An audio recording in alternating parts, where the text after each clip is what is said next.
Hi, friends. I have a question that's come up a couple times this week in my OKR coaching and training, and I realized I've never made an explainer on this.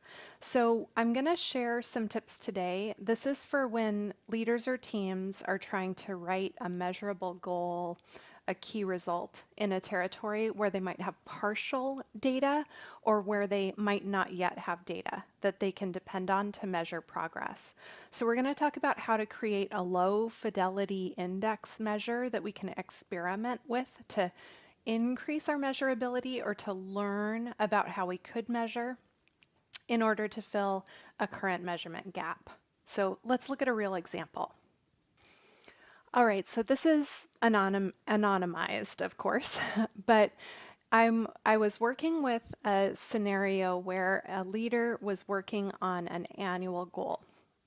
So their annual goal, and this is in the form of an annual key result right now, was increase market share by 6 points from 24, and that's an estimate that needs validation, to 30.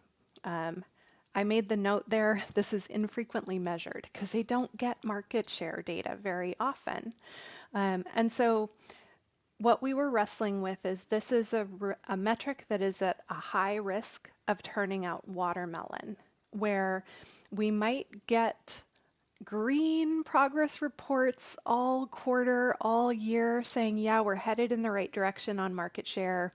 We're headed in the right direction if we're subjectively measuring progress. But then we might get to the delivery of that annual data and find out, oh my gosh, we were way off. Our market share was nowhere near the progress that we thought it was. And so this is a situation where we want to have better progress data during the year to work with so we get more frequent pulses on whether we're on track or off track. And so this one merits a little bit of investment of time to create that increased objective measurability during the quarter. So just to simplify, this was reduced from a 3-year target to the current time horizon, but we're just going to look at that 2023 goal. So that's our annual goal. In this scenario with this anonymized example, it was a rolled up market share contribution from multiple regions. And so here, there are some regions we have data, there are some regions where we have estimated data, and then there are some regions where we don't have any data, where we don't regularly receive data. Now, this is an important place to notice. Even in the regions where we do receive data, we receive it really infrequently. So those regions may also benefit from what we're about to talk about in the creation of a low fidelity index measure. So for the regions where we have data, we might just write a textbook OKR, or sorry, a textbook key result of increased market share in region X by a percentage. That's an increase from A to B. In regions where we have estimated data, we might increase our estimated market share in region X by a percentage from an estimated start value to an estimated finish value. So then we could rely on data, though. That's not just a subjective source. We're not estimating our market share. They had some regions where they are receiving data on estimated market share from a third party. And so we could use that KR for those regions. But then what do we do with our regions that we don't have data for? And what can we do for those other regions where we get market share data, but it's infrequent? When we might only get market share data from our regions once a year or maybe once a quarter. We don't want to just ask for a subjective assessment of, do you think your market share is improving? That's where we wind up in that watermelon metric risk, where we might get, yeah, we're on the right track, we're on the right track, we're on the right track, we're green on the outside. And then at the end of the term, we might find out we might have really missed the mark on our overall market share. And those regions where we don't have data might have been where the risk was introduced. So that's green on the outside, red on the inside. That's what watermelon metrics are. We want to avoid that. So how might we predict or forecast our performance in regions where we don't have data? In this situation, I ask the question, when we see market share improving in those regions that we don't have data, when we know our market share is improving or is off pace, what do we notice? What do we observe? What are indicators of market share health or improvement? What are indicators of risk? And so in asking that question with this imaginary client, the client ideated a few examples and gave me some fodder here of when our market share is improving, we notice we're winning new business more often. They consider that a bit of a proxy for market share. They might be increasing the number of new adoptions.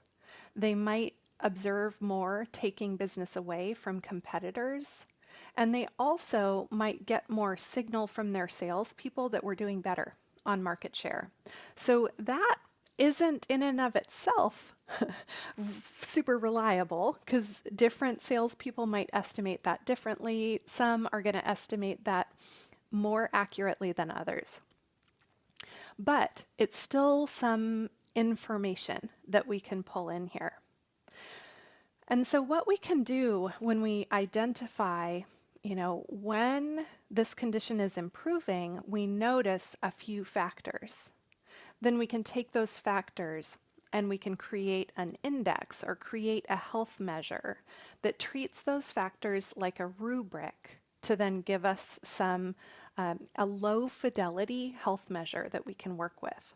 So an example here in this case might be that we wind up with a KR of something like increase our estimated market share index in region X by a percentage from A to B.